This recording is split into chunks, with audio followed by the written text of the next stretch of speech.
So welcome back to Intuition on Tap. I'm your host, Heidi Jane. Today we're exploring a question that sits at the heart of intuitive development. What if you don't have an intuition problem at all? What if the real difficulty is trusting what you already know?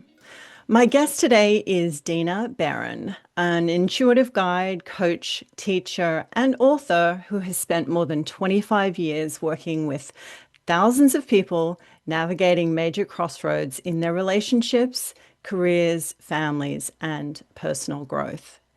Dina works with tools including tarot, astrology, numerology, charm casting, which I'm excited to know more about, and palmistry. But her approach is not centered on predicting someone's future or even telling them what to do. She uses these tools as catalysts for reflection, helping people slow down, hear themselves more clearly, and develop a stronger relationship with their own inner knowing. In this conversation, we're going to explore why people often recognize their intuition only in hindsight, how intuition differs from fear, anxiety, and wishful thinking, and why highly sensitive people can be remarkably attuned to everyone around them while struggling to understand and hear themselves. Dina, welcome to Intuition on Tap. I'm really looking forward to exploring all of these concepts with you. Thank you, Heidi. I'm so happy to be here. Great.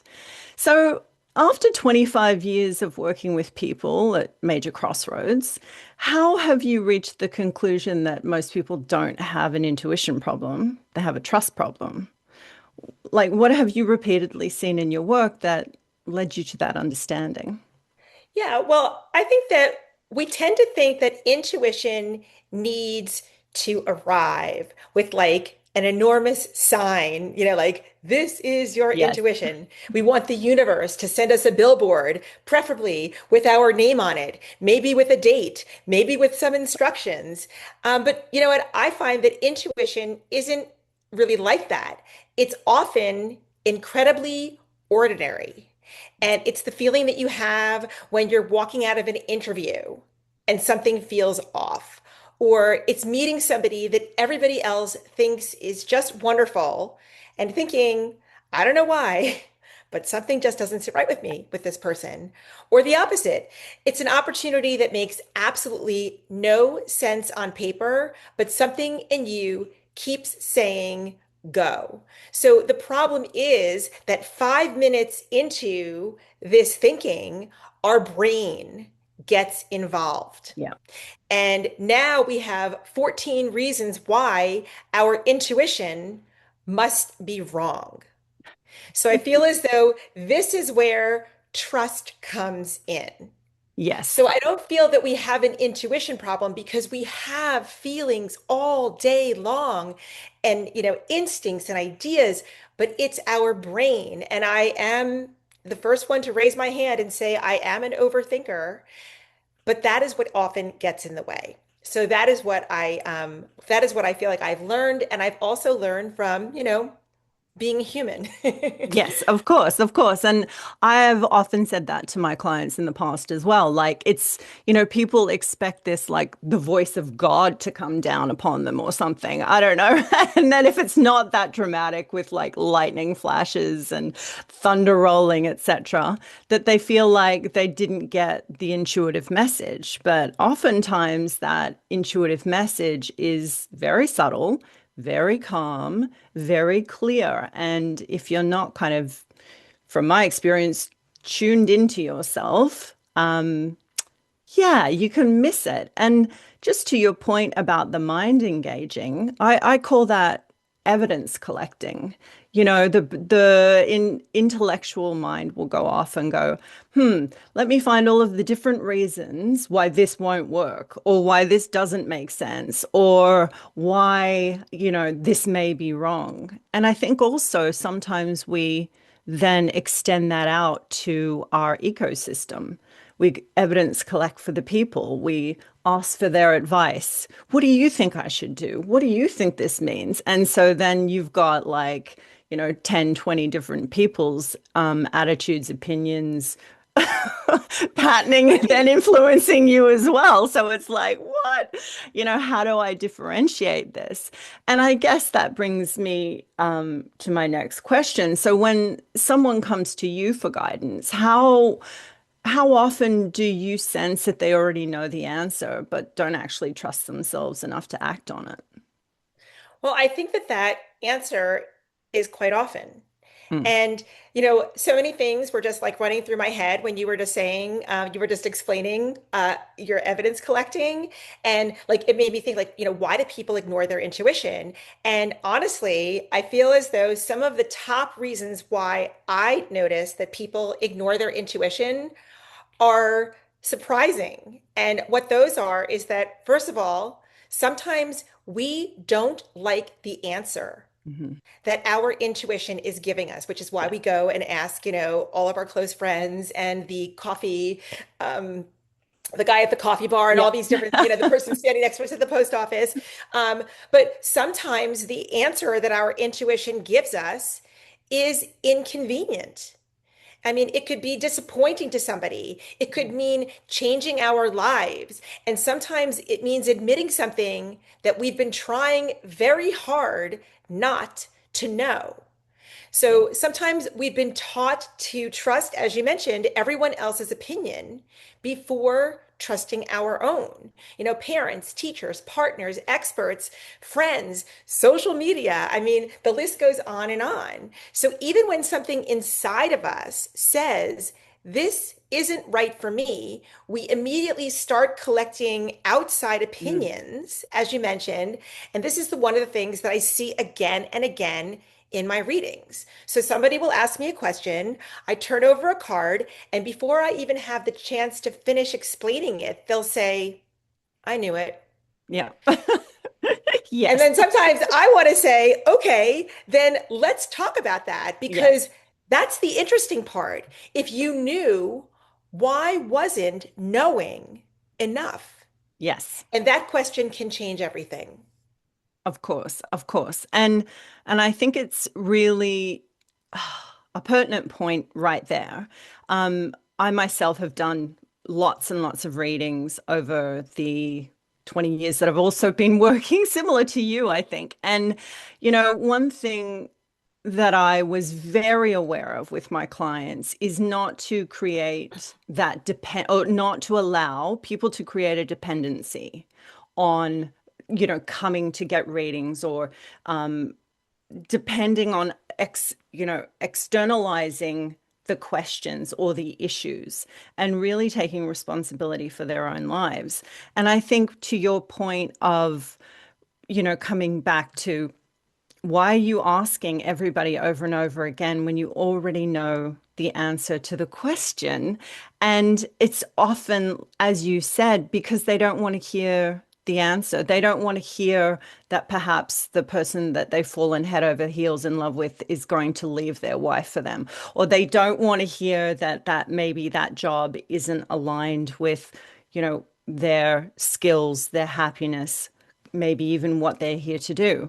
So I think it's a real problem for people to constantly externalize that power, even, by asking people like ourselves to clarify or give them the answers. And I think this is really problematic for a lot of people. And similar, I feel like we like to kind of turn those clients around or turn those people around and get them to look towards themselves rather Yes. than constantly asking the same question. I actually, it's just popped into my head. I actually know a person who was very intuitive themselves, but they almost became addicted to like kind of dial a psychic, like the Yeah. phone psychics, and spend $5,000 because they Wow. just weren't getting the answer that they wanted. So they just kept phoning and just kept phoning and just kept phoning.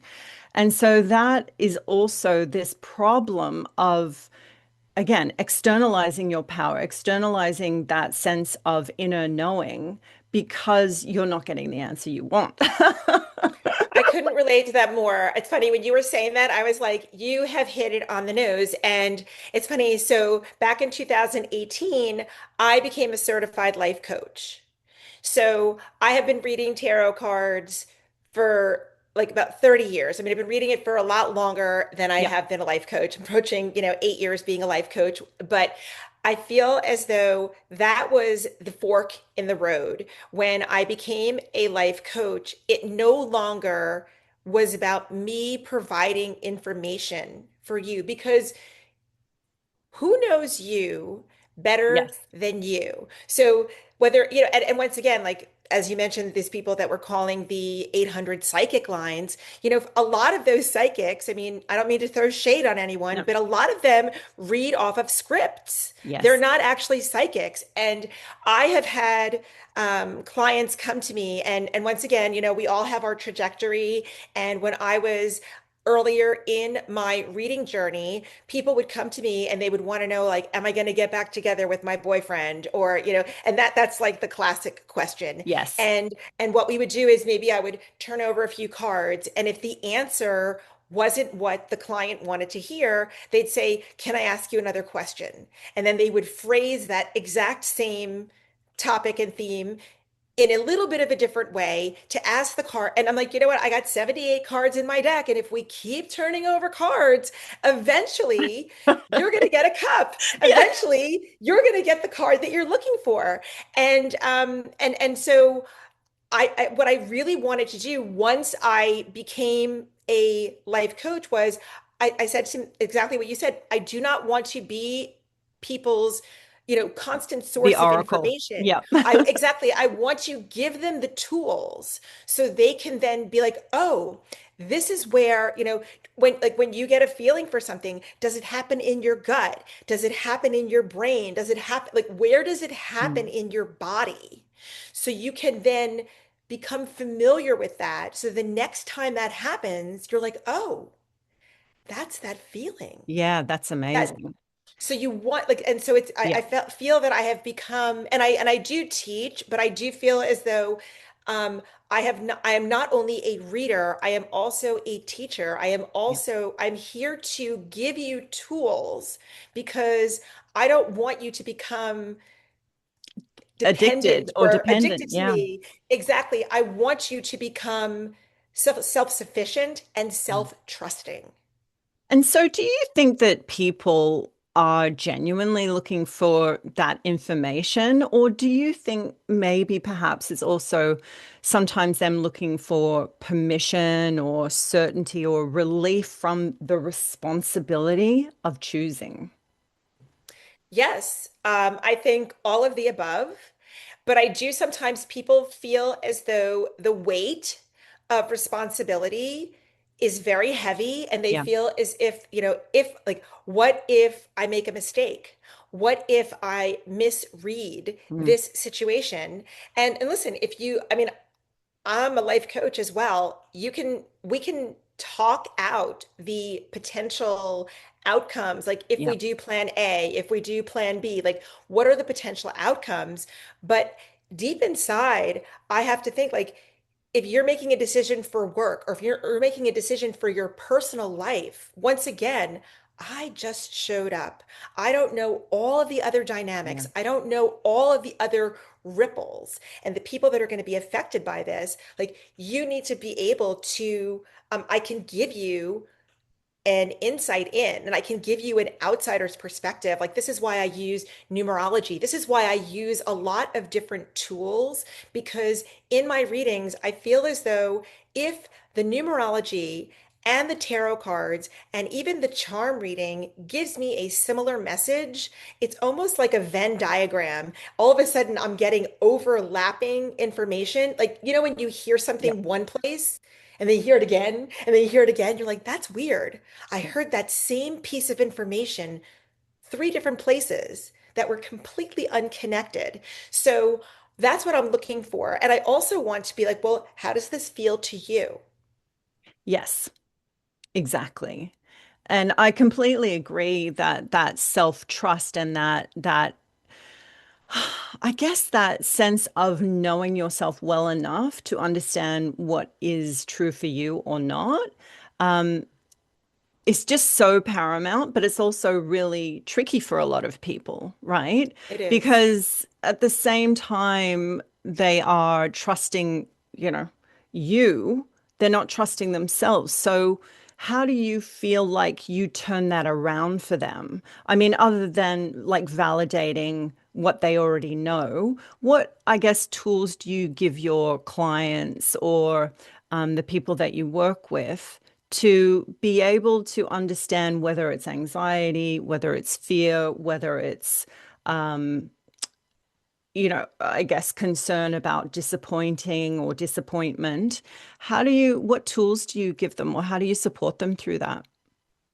Well, once again, I do ask questions, Yeah, and I mean I do hear this a lot, but and once again, I don't want to say that there is a perfect formula, and if you just follow this, yeah, yeah, it's like the fountain of youth, it will never be a problem again. But I notice there's a difference between the way like fear or doubt feel as opposed to the way intuition feels. yes, So I'm going to give you some descriptive words on this. So fear usually has a lot to say.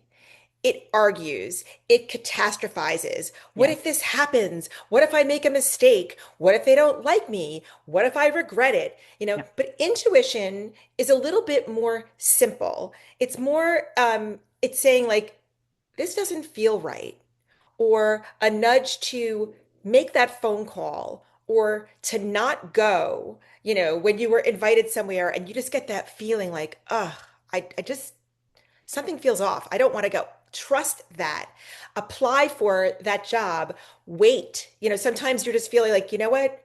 Now's not the right time to make a yes, move, trusting that. So I feel as though intuition isn't as much questions as it is a feeling. So it doesn't explain itself.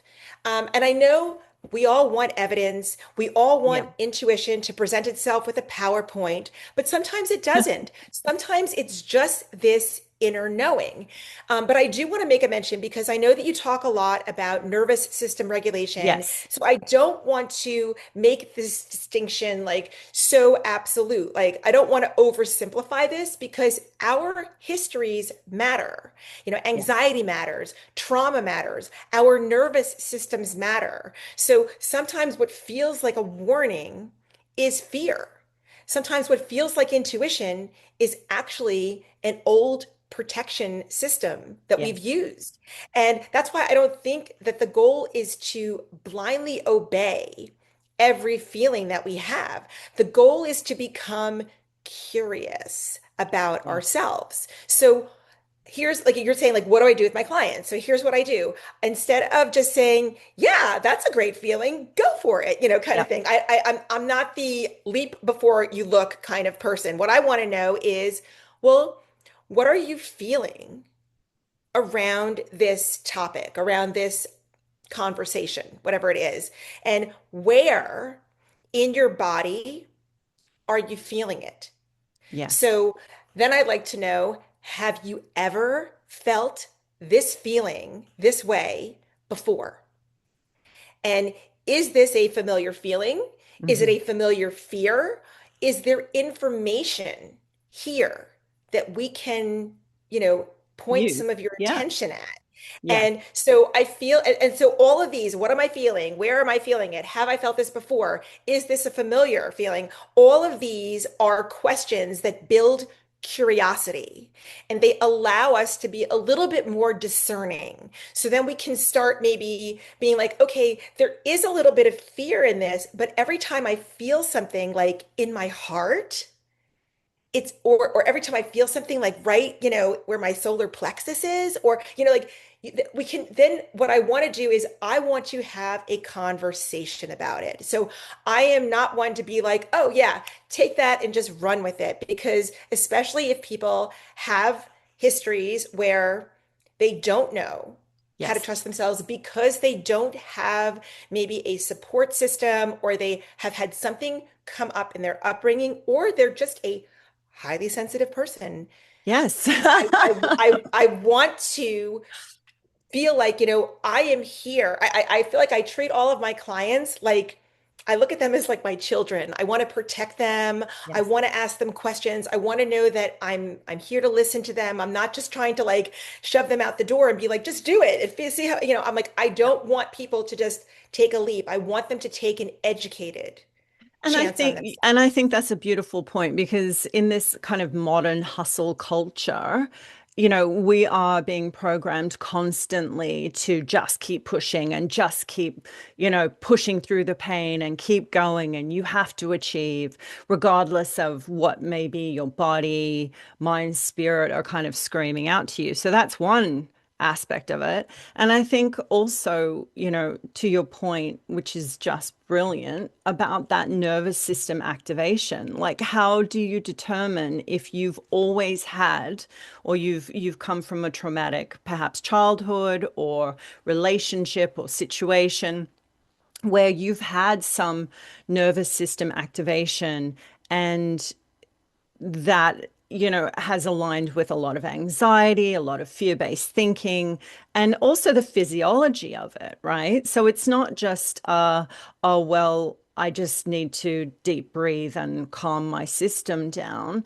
It's really this, I guess, in-depth and inset pattern that can take someone over almost. And it's very difficult when you're in that state of activation to understand is to understand what isn't aligned with you and what is and isn't the best kind of way to move forward. So I agree with you. It's very important to create that sense of education for people to understand, okay, am I activated right now? Is this reminding me, like, does that person remind me of an ex-partner who wasn't very nice to me? Or does that boss remind me of somebody I used to work with who bullied me? Like, am I in that activated nervous system instinctive response state?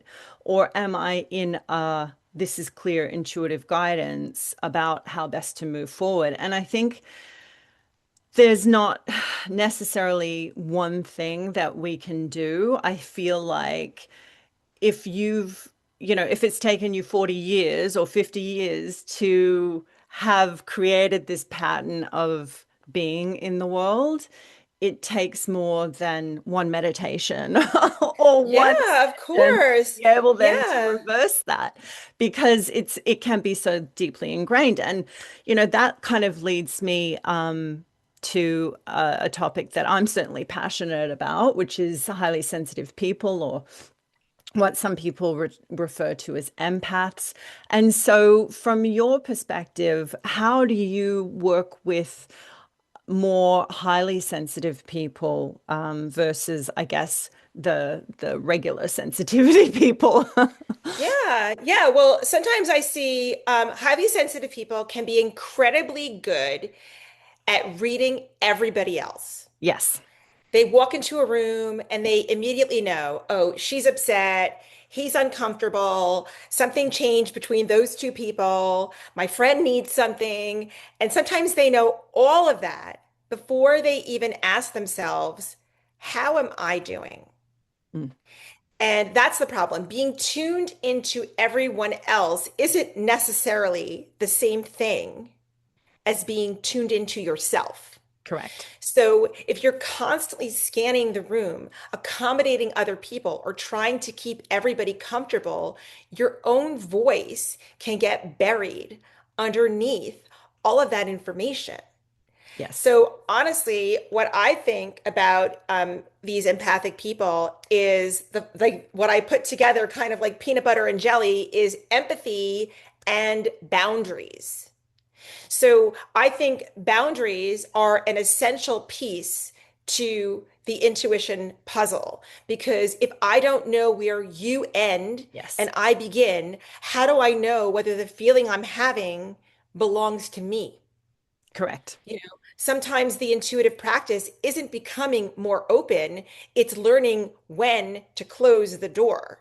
So that can be especially important for people who identify as empaths and highly sensitive Yeah, people. yeah, I agree 100%. And I think that then adds that added layer of difficulty. Yes. Unfortunately, because a lot of highly sensitive people are constantly activated. Their nervous systems are constantly activated because they don't have that education or understanding about, all right, I function differently, and so therefore I need to show up in the world differently. It doesn't mean that they can't do whatever everyone else does. They just have to approach it from a different perspective. And I think really number one, and this is kind of the thread that I can see forming through all of this conversation, is knowing yourself is like the priority. And so you have to understand what belongs to you and what belongs to other people. And I've often said Absolutely. to the highly sensitive people that I work with is if you feel something, hear something, think something, and it stays there, right? So, say you've entered a room and all of a sudden you feel angry, and you weren't feeling angry 5 minutes before, but all of a sudden you're feeling angry or you're feeling agitated. Just intend to let that go for the moment. Now, if it continues to be present for you, that may indicate that it does belong to you on some level. It can be a reflection, but it can also be something that's activated within yourself that's unresolved. And if it doesn't, then you can actually let that go. Because I think one of the, and there's lots of tools and techniques and stuff that highly sensitive people can use to do that we won't necessarily get into right at the moment. But I feel that if you don't know yourself well enough, it's very difficult then to reject what doesn't belong to you. And I Yeah. feel also, that highly sensitive people and empathic people have this kind of hard coded belief system that they are here to save the world, or that it's their job to heal everybody and help everybody, and so like they have to take it on almost. And I wholeheartedly disagree with that. I mean, I do believe that we are definitely here for a particular reason, but I don't, it's not your job to do other people's work for them. It's not Yeah. your job to take on other people's suffering and figure it out for them. That is your job, to do your own work, your own internal work. And then that makes you clearer to be able to, I guess, then help more people, if that makes sense. So, Yeah. um, It does what's make your sense. pos Yeah. Well, you know what? As you're talking about all these things, like I agree with everything you said, and I want to kind of add an extra little thing because Yes. I do think that highly sensitive people and empaths are kind of they are susceptible Yeah. to being people pleasers. Yes. And I think that people pleasing is definitely something that interferes with intuition. Yes. So people pleasing teaches us, what does everybody else need before we ask, what do I know? And sometimes we actually hear our intuition perfectly clearly, but we just don't like to follow it because of what it might Yeah. require from us. Like it might require us to say no. It might um, require us to disappoint somebody or change a relationship that maybe isn't going to make that other person very happy. And or admitting that we'd like something different, or so what we do is we call ourselves confused, um, or we're conflicted, or but I feel as though confusion and being conflicted are two very different things. So Correct. Yes, I know, agree. Yeah. what I was thinking about is like sometimes I don't know really means I know, but I just don't like what it's going to Yeah, require that's of right. me. Because maybe it's going to upset my husband or my parents or my children or somebody external to. Yes. Yeah, absolutely. Yeah, so I think that that's a big thing with highly sensitive people and empaths, just learning how to have a stronger backbone because many of us have always been the one to cede, like it's like, oh, you want to have it your way? Okay. So like we Okay. always kind Yeah. of like it's always like we're always seeming like to be the one to fold when somebody needs to be the Yes. one to bend. And I think that if you want to strengthen your relationship with your intuition, you're going to have a stronger backbone. Yes, yes. And so, how do you kind of encourage empaths and highly sensitive people to strengthen those boundaries? Like, are there any Yeah, particular tools or techniques or? sure, absolutely. Well, the first thing I want to say is that you can start smaller than you think. Like, I'm not going to give you something that you're going to be like, oh my God, now I have to do this big thing every Yeah, day kind of yeah. thing. So, like, instead of starting with, should I quit my job, which is like a huge thing, start with tiny signals. Something like, what do you find yourself suddenly thinking about a lot? What makes your body Mm. feel relaxed? What makes you contract? Like what makes you kind of like feel like your ears are slowly crawling, I Yeah. mean, that your shoulders are slowly crawling up to your ears? Um, when do you say yes? Or when do you immediately, and then immediately regret saying yes and wishing that you had said no? Mm. So like, what was your first reaction before you talked yourself out of it? It's funny, I feel like I have all these questions once again, but what I want you to do is write it down. Mm. So, because hindsight is an incredible teacher. So, you begin noticing, wow, I've had that feeling like every time before I walk into my office, every day this week or every day this month or for a long time, for as long as I can remember, I've had this feeling, this pit in my stomach or this super excited, feeling like I can't wait to get to work or I can't wait to, talk to this client about this idea. So you start learning your own language. So just like you pay attention to everyone else, I want you to turn the spotlight on that person that loves to hide, Yeah. turn that spotlight on you and start being a study of your own self. Oh, I just love that so much. And I think also, if I can just add to that, giving yourself permission to pause. Yeah, Just I love to that. not having to like, oh, somebody's asked you a question or somebody's kind of put you in a position. And so you feel you have to respond immediately because you don't want to disappoint that person and you don't want to let them down. Mm. Rather than just pausing and going, actually, I'm just going to give myself some space before I respond to that. Because I think also with highly sensitive people, it's really common for them to, and if you've ever had this yourself, like somebody will ask something of you or ask you a question, and you say yes, but at the exact same time, your body is screaming no, right? And so your Yes, words are that out has of your happened mouth. many times for many people. I bet everybody on your podcast that's listening right now is nodding their head saying, "Yes, I've definitely been in those shoes." It's just like, oh God, I did it again, you know?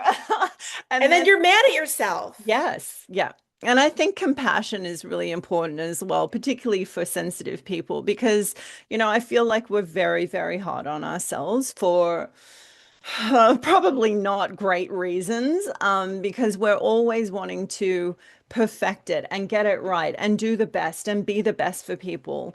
And so when we don't kind of live up to our own internalized expectations, I think that it really does impact us. So there is that, back to that people pleasing, there is that part of us that wants to make people happy. And so really understanding that it's not your job. You're not I always say I have these kind of two sentences that I like to repeat to clients or to students or even on the podcast. You're not responsible for another person's suffering and you are not responsible for their happiness. And so, obviously that means you don't go out and intentionally harm people, then you would definitely be responsible. But I mean by making your own empowered decisions and choices, how other people respond or react to that actually is not your responsibility. And even if like the empaths and highly sensitive people that might be watching us or listening to this, if that's the one thing that they take away, I think that's super, super important because we know when we are not aligned with ourselves. And it's Yeah. really about learning how to come back to that sense of self, that sense of empowerment, or that sense of who we are as sensitive people. Yeah, that's so true. And it's funny when you were talking about the things that you say again and again, I was like, oh, what are something that I say again and again? And what I say to a lot of people that I do readings for is no is a complete sentence. Yes, yep. I love that So one. you do not, and so I feel like what happens is when you say no to something, because when people ask you, of course, they want you to say yes. They almost assume that you're going to say yes. Yeah, We feel as though if we say no, we need to then explain why am I saying no? And then all of a sudden I feel like we could talk ourselves yeah, out of it, if they let us talk long enough, kind of yeah, thing. And that's why I'm like, say no and end it there. It is not their business or your responsibility to explain why. exactly.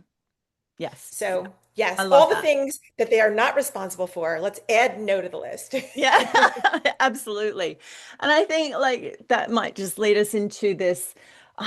This popped into my head, my own experience of like, even though I've been doing this work for lots of years and done lots and lots of readings and um, even people who are very well educated in this arena can also, not always listen to their inner guidance or their intuition as well. So I feel like we need to give some space, right, for being human too. Yes. Like, just simple things like I'll walk past a set of keys and, I'll get a very clear message like, pick up those keys, you need to take them.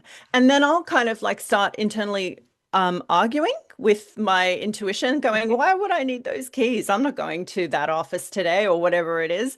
And so, no, I don't need those keys. And then obviously, 5 hours later, I will need those keys. And I'll think to myself, why didn't I listen? Like maybe it's just part of my personality. I'm not sure. But, how do you think we can help, or what kind of advice would you give to people? They may have done lots of workshops and read lots of books and done lots of training themselves, but what's kind of the one thing that you would say? How do you create that trust in yourself to listen to, I guess, that information that's coming in?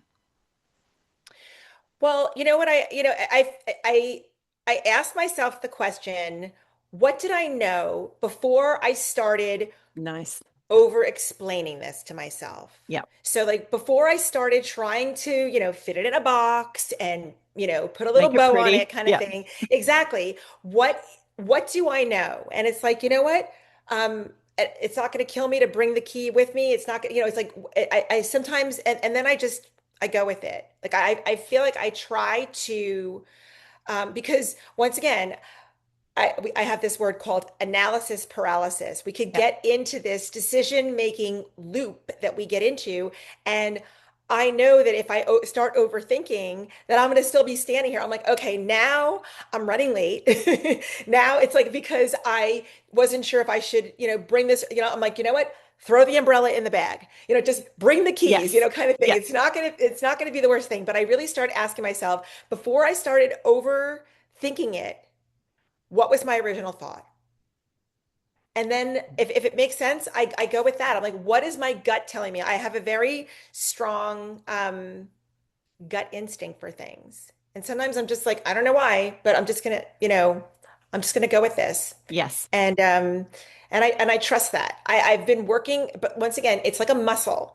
And I've been working this muscle on trusting myself for a very long time. Yes. So I don't want to just be like so casual about it and say, oh, just start trusting yourself. Yep. You have to start small. Like, Yes. maybe like when you go to the supermarket, which line is going to move faster, like kind of thing, like things that are like low stakes. But but as you begin to build your trust in yourself, you will be able to make harder decisions. Mm. And sometimes there is no indication which is the better choice. You just have to, like, you can't, stand at the fork and just be like, I can't decide. Yeah. Take a path. And if it doesn't work, then be like, okay, now this is learning. Yes. So I feel as though we never fail. Like my outlook on life is like there is no failure. There is growth. Either we win or we grow. There is no failure. And we have to give ourselves grace. Like you said, we have that mean voice that lives in our head that says things to ourselves that we would never say to anyone else. And we need to be kinder. And as you said, have some compassion Yeah. because we're learning as well. Yeah, exactly. And I love that point. I actually use that same analogy of building a muscle. It's like if you wanted to run a marathon, you wouldn't go to the gym and get on the treadmill once and then go, oh, well, this didn't work. So I'm a failure. I can't run a marathon. It's like, well, you need to train that muscle. You need to train that endurance. You need to train the technique and the strategy and the pacing and everything to be able to manage that. And I feel like a lot of people, and again, external pressures, it's like this instant gratification society that we live in. It's like, well, I tried it once and it didn't work, or I bought some tarot cards and I didn't understand them, so they're no good to me, kind of thing. And so I think it's so important to keep coming back to do those small things, like you said, and get that Yeah. verification. And also to your point, like I like to say, make a choice. And if you don't like the outcome of that choice, then make another choice. It's Yeah. not like you've made one choice and then that's it. You've got nothing else available to you. Because also, here's the thing, by not choosing is also a choice. Absolutely. Yeah. And sometimes I think that like if people like I think they think that things will be easy. And when Mm, things are not easy, they're like, well, oh, this is going to take effort. This is going to take work. And this is going to have to push me out of my comfort zone a little bit. yeah. And so what people do is they take the easier path, which is fine. However, if you want to grow, if you want to learn, if you want to become, a better runner, if you want to become better at anything, Mhm. you have to keep doing that thing to improve your skill. Yeah. And so that's a perfect segue, I think, to lead into the concept or the idea of divination tools as Yeah. mirrors rather than external authorities, right?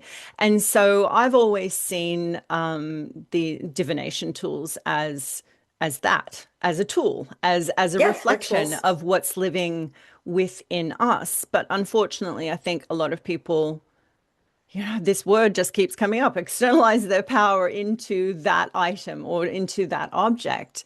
But I'd love to know, because obviously you work very intimately with them. Tell us how, I guess, what maybe is your favorite tool to use and how you apply these when you're doing readings or even in your own life. Like what is the gift that they bring to you?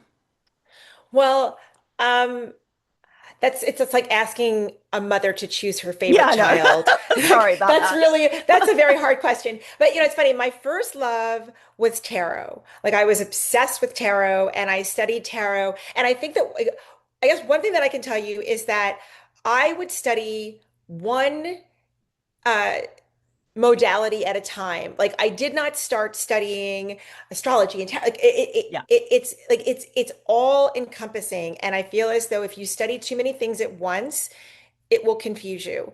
But what happened was once I started studying tarot, tarot has numbers. So numerology naturally got woven in.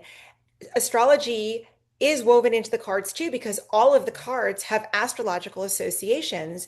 And all of the cards, I mean, I use, I have a lot of decks, just like I'm sure you do too. Most readers have many decks, but the one that I use most for for my work, for like when I do a lot of readings and things, I use a lot the Universal Weight deck, which is a very traditional deck. Yes. And these decks and other tarot decks too, for those that are new to tarot, are full of images. They're full of pictures. And every single one of these cards, whether it be a cup or a sword or a pentacle, or whether it be a bird or a tree or a crown, there are images in the card. And those images are symbols. And like you were asking me at the beginning of our conversation, you didn't know what a charm was. You didn't know. And so I created my own charm kit.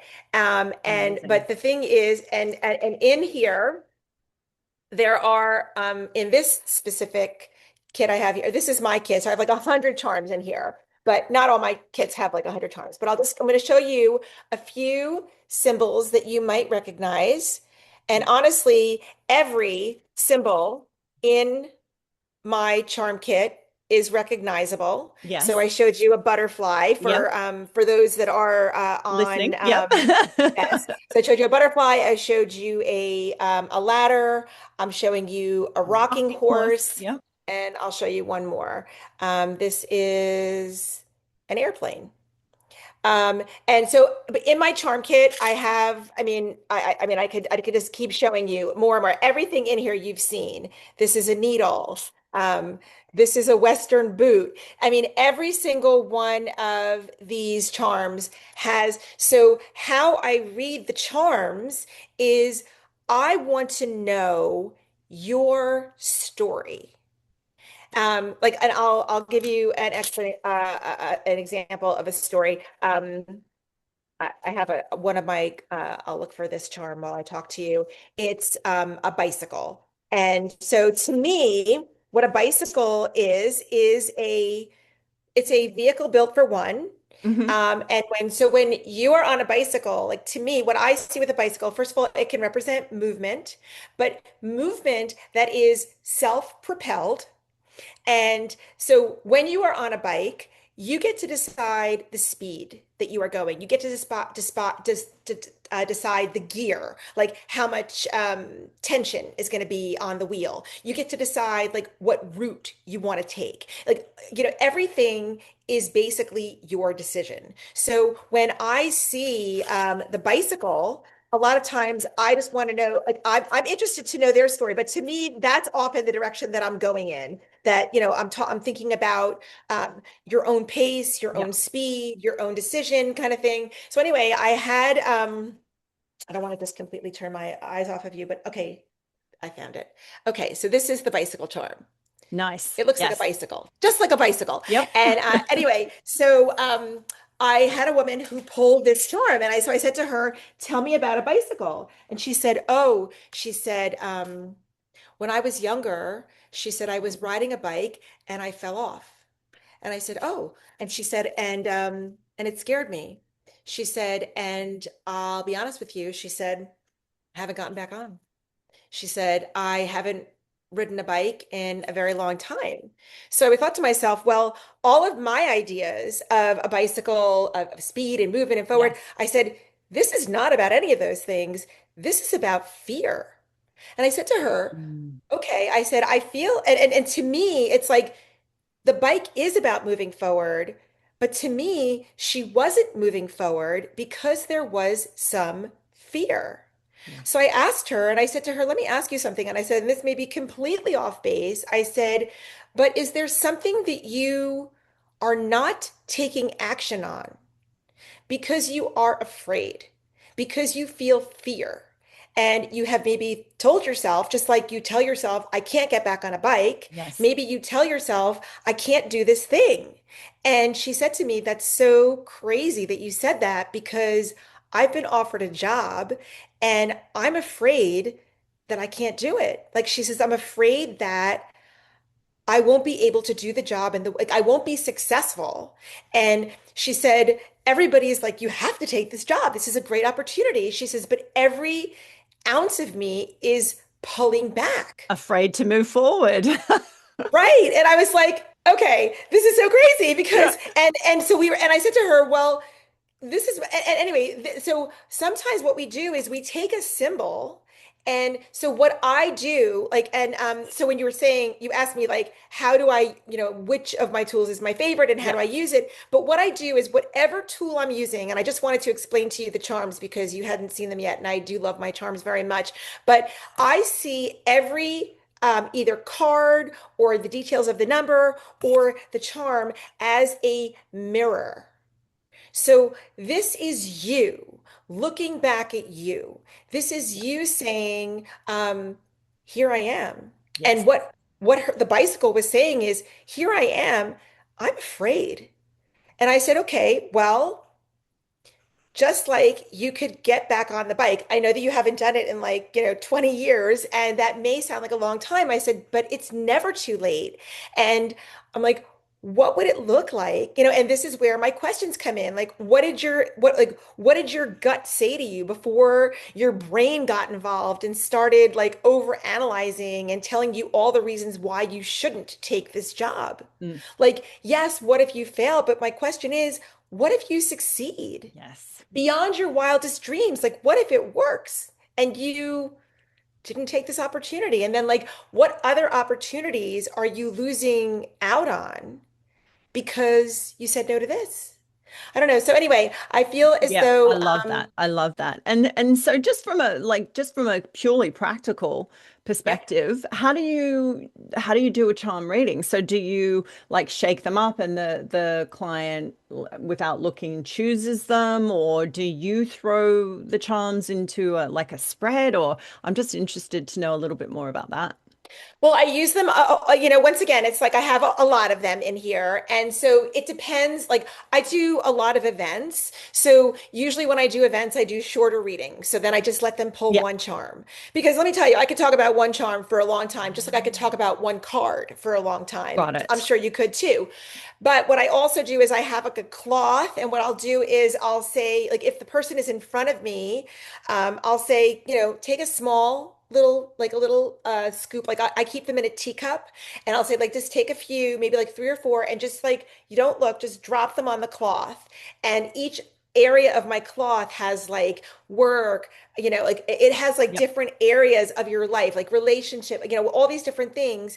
And I'm like, okay, that's interesting. The bike landed here, the butterfly landed there, like kind of like, so what are Yeah. the charms? Like, so what is the item? What does it mean to you? And what does it mean where it landed? So I could do just a charm reading for someone. If I'm doing a Zoom reading, because I do readings, for people all over the world, I do that. Like I'll take a little Yeah. handful. I won't look. Like I never look. The charm picks you. You don't pick the charm. And so and or what I do sometimes if I'm doing a reading, that will be kind of like the tie at the end of it. I'm like, okay, now that we've done all the cards, let's get a little like fortune or a little like golden nugget from the charms, because the charms, I ask questions. So like I was saying to this woman, what is your relationship with a bicycle? Like, how would you describe a bicycle to me? Like I was getting like I wanted to know her story, because my story, which may be useful for me, isn't really useful for her when getting a little fortune from. And it was just brilliant how she told me how she was fearful. And I was like, this is about fear. Yeah. And I said, you know what you need to do? She's like, what? I go, gotta get back on the bike. Yeah, literally. Yeah, and very often it's like it's literal. It's very literal. And I Yeah. said to her, I'm not saying that in like sorry, you're scared, Yeah. but I said, if you don't get back on the bike, if you don't like just can I kind of like suck Make it the up and choice. Yeah, overcome your yeah, fear, yeah, yeah, exactly, yeah. then nothing changes. And you continue to stay. And I said, and maybe that's okay with you. I said, but I think there's a lot of exciting things waiting for you Mm. with the helmet on. I mean, you don't have to, just, be all, crazy about it. Like, make sure that you get a little horn on your bike, do whatever it is that you need to do to make it safe. I said, but start small. Yeah. And Don't and just that stand. just comes back to that point, right? It's like start small. You don't have to like completely change your entire life. And it's just so important to understand that. And that the title of that book, Feel the Fear and Do It Anyway. It's kind of like, Yes. fear is useful, right? It's a really useful data set, right? Like it's Yeah. information. And so back to what we've kind of been threading through this entire conversation is learning how to know yourself well enough Yeah. to know whether this is like, oh my God, this is something new and I'm really like nervous and I've got butterflies in my tummy and like, oh, it's that new job or it's going on a first date or it's coming on a podcast or doing whatever it is that you're doing and you've got those butterflies and it would certainly be easier not to do those things, right? It would be more comfortable for yourself in that moment not to make that choice, not to push through those sensations or that information that your body is giving you, right? But then once you do, there often is this sense of like, oh, well, that wasn't so bad. Or, wow, I really enjoyed that. I think I might do that again. Or, that person that I went on the first date with turned out to be a superstar and I really enjoyed their company. Whatever it is. And feeling That proud of yourself. exactly. And really giving yourself a pat on the back. And I think it's really important to understand the differentiation and using that internal discernment to understand whether it's that activation, that small kind of nervous, kind of anticipatory kind of energy versus the this is really a bad choice for me. This is Right, really right. like, do not do it. Like the wheels are going to fall off the bike. Like you're going to fall over and scrape all of your knees. So I think, coming back to that for ourselves is really, again, building that muscle of understanding yourself well enough to know, is this kind of just like nerves like that we all get, and Mhm.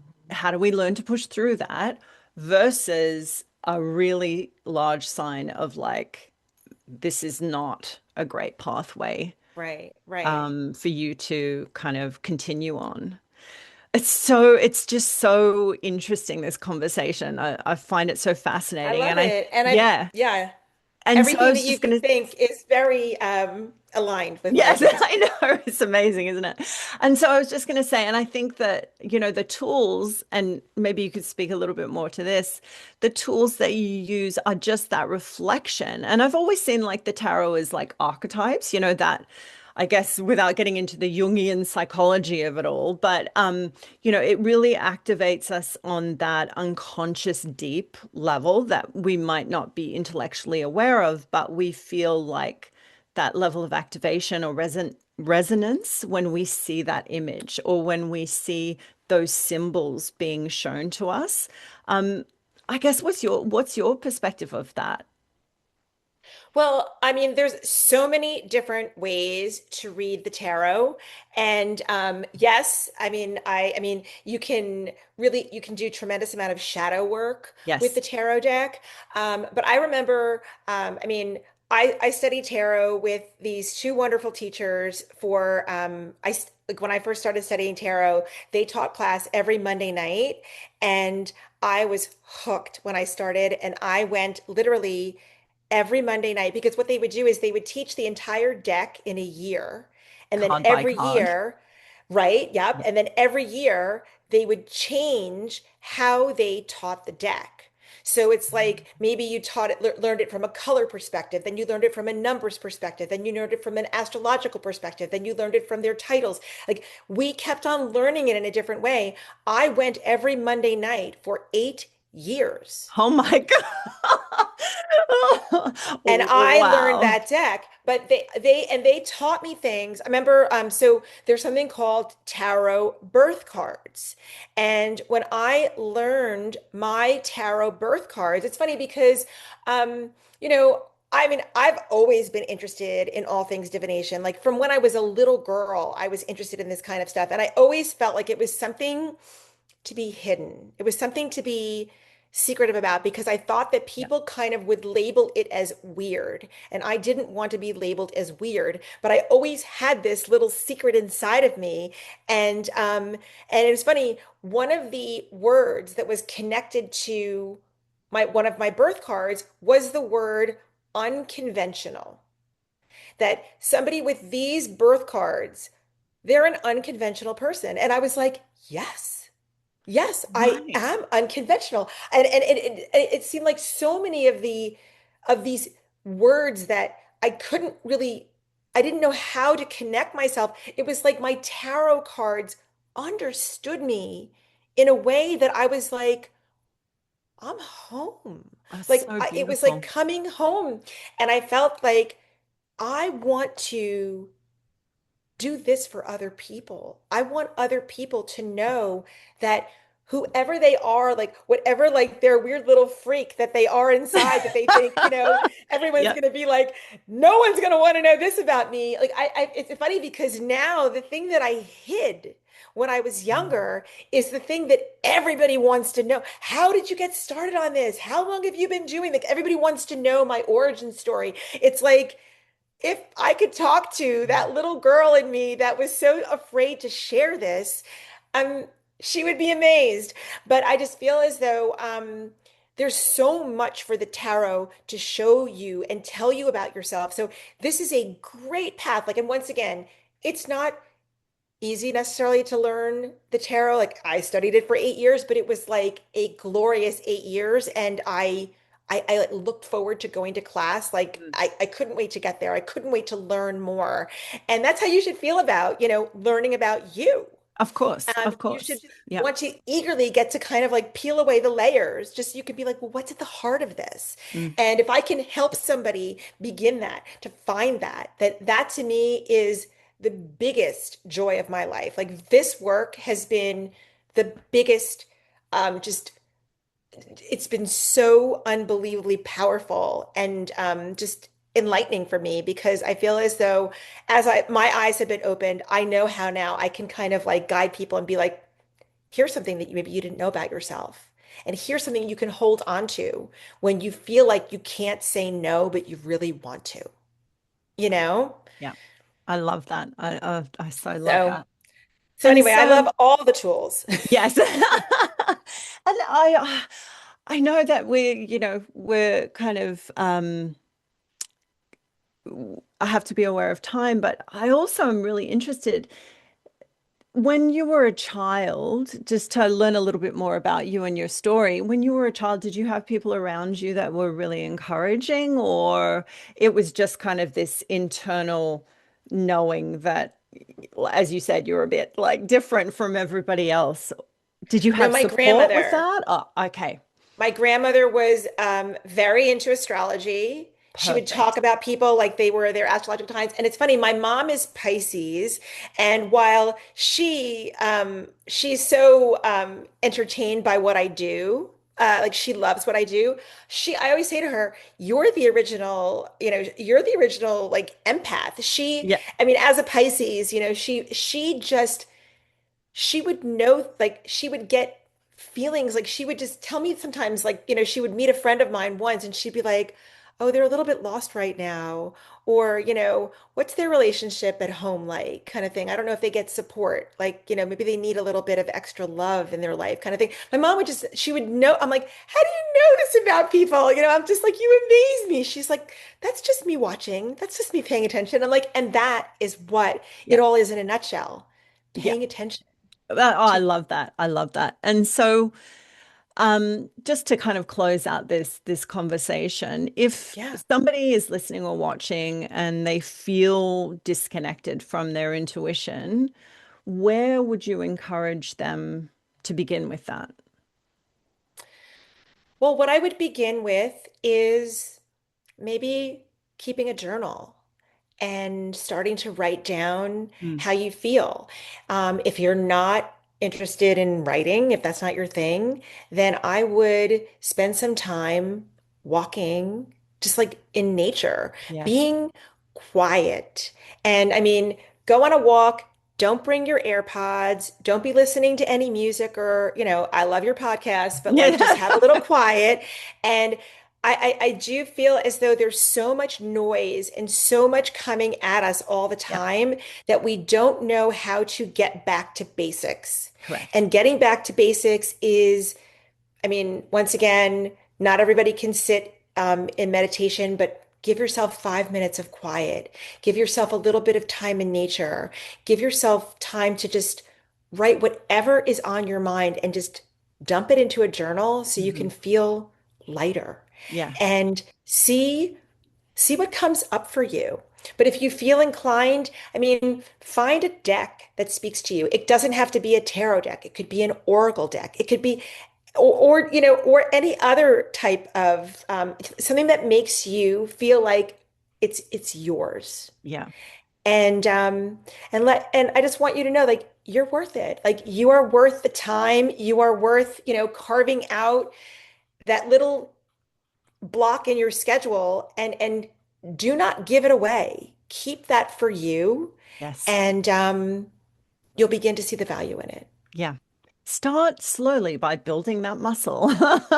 Absolutely, absolutely. And I feel like how I found my tarot teachers was very like serendipitous. So I feel if you are interested, it's like when you're ready, the teacher Yes. appears, something like Yeah. that. I'm just gonna butcher that saying, but it's like when you are ready for whatever it is that you are kind of looking for, by slowing down and as you mentioned, getting quiet, pausing, it will find you.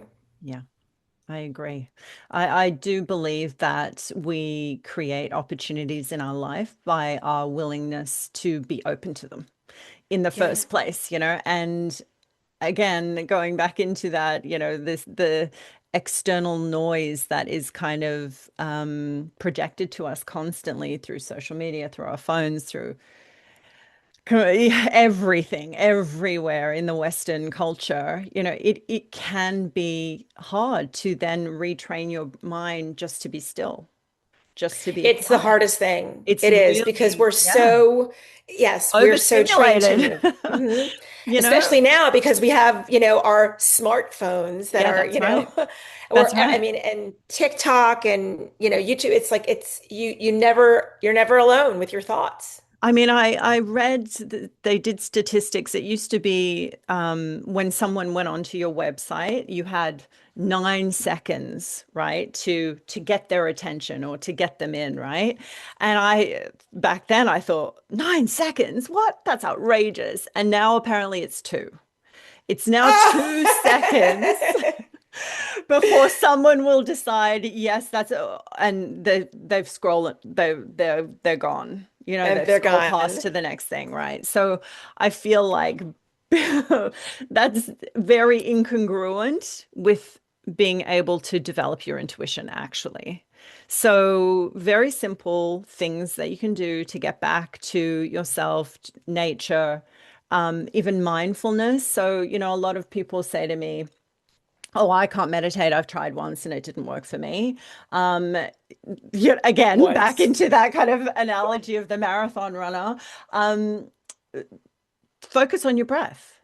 Just sit quietly with your eyes closed and just focus on how your breathing feels for 30 seconds. Focus on how your body feels sitting on the chair. Focus on the sensation of your skin, of the air around you, or how your clothes feel on your body. So just simple things that bring you back into that present moment. I think, anything that you can do to build that muscle is definitely going to be worth it. So, Absolutely. Dina, thank you so much for such a wonderful conversation. Um, I think the important message here is that your intuition is not necessarily absent simply because you might feel uncertain. And sometimes the deeper work is learning to recognize what is intuition, what is fear, what belongs to someone else, and what requires further reflection before you act. And an important part, I think, or an important point to remember is that self-trust is just not blind certainty. It's the willingness to remain connected to yourself, listening carefully and taking responsibility for the choices that you make. If you would like to learn more about Dina's readings, classes, and upcoming events, you can visit Dina Berrin, BERRIN.com. And you can also find her book, The Way Within, through her website. And of course, I'll include all of Dina's details and links in the episode notes and the comments below. Is there any last thought that you would like to leave us with, Dina? No, I would say you probably don't need to become more intuitive. You just need to start noticing. Perfect. I love that. So thank you so much for joining me today. And thank you so much for listening to Intuition on Tap. And if this conversation helped you understand your inner signals more clearly, please do subscribe to the podcast and share the episode with someone who you think might benefit from it. And as always, remember, regulation first and intuition follows.